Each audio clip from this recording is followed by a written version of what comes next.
New Dimensions by Void King Chapter 2. Gordon Malloy looked over at Bortus, the Machlin's second in command from the Orville. They were in a fairly lengthy shuttle ride to check out some anomalous readings from a star in the area. The system was, to the best of their knowledge, uninhabited, but Captain Mercer wanted to flex his exploration muscles a bit. The Orville itself was on patrol investigating potential Kalan activity, so he could not send the whole ship along. Instead, he sent Lieutenant Malloy and Lieutenant Commander Bortus out to get some readings. He also thought it might do the two of them good to spend some time together.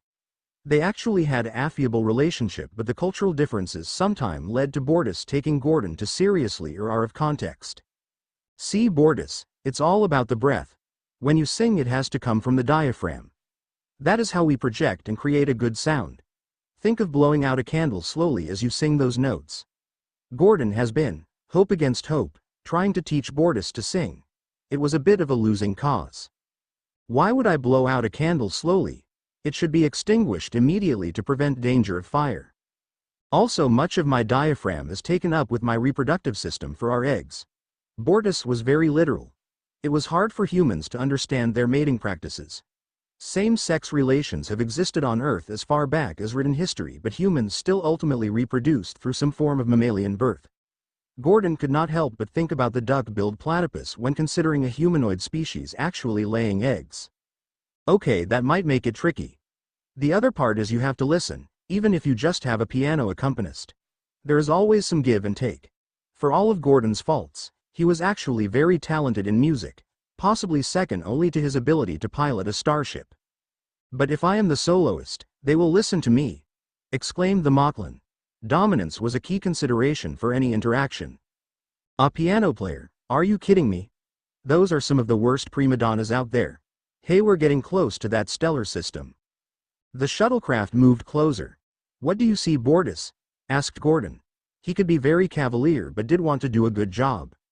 Standard yellow star, 2 planets. The first is a gas giant. The second is approximately the size of Earth but with a toxic atmosphere. Both planets would actually be good candidates for mining operations, answered the commander. Okay. Let's get a little closer, said the pilot.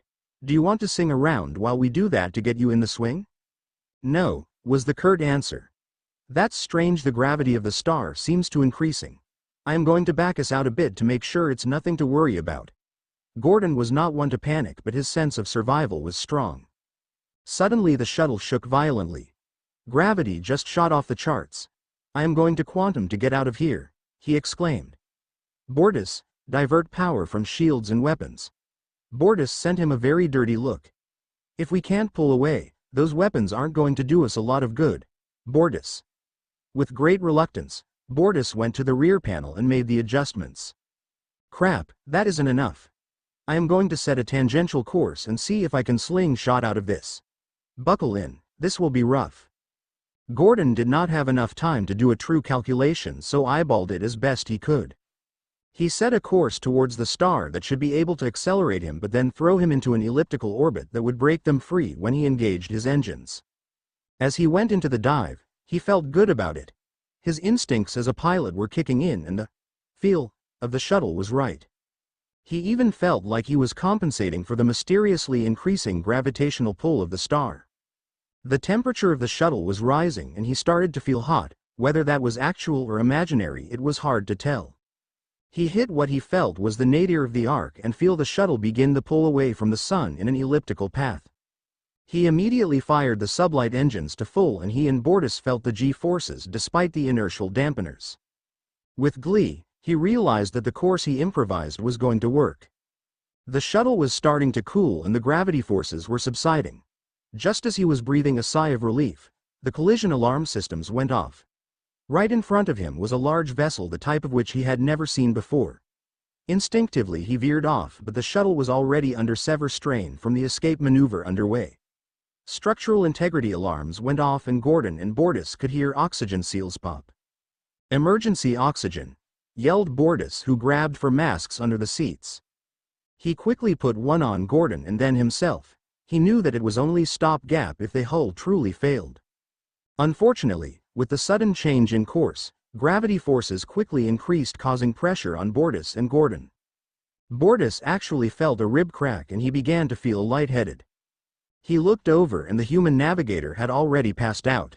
He tried to take over control, but between oxygen deprivation and the increased gravity, he was not able to concentrate on the control panel.